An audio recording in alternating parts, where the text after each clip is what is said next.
Alright, here I am with the explanation 5, and I will be explaining or making a demonstration of graphing the inverse cotangent based on the original cotangent. Okay, so in order to get, before we just try to get our arc cotangent, okay, we need to look at the original cotangent function. Okay, so we do a little horizontal line test. So you can see it's not a one-to-one here. Okay, so what do we got to do? We restrict its domain. So let's say we just restrict the period here of pi. So from 0 to pi.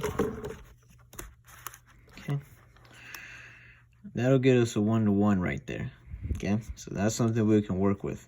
So now the restricted domain of this cotangent function is 0 to pi, and the range is negative infinity to infinity.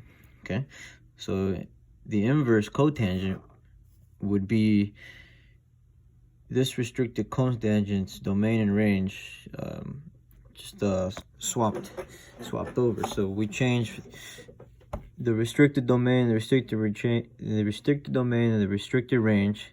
We switch them. Okay, and that'll give us our arc cotangent here. So the domain of the arc cotangent is negative infinity to infinity, and the range is from 0 to pi. So we have horizontal asymptotes at pi here. You have a horizontal asymptote. All right, and it's 0 as well. So we got horizontal asymptotes.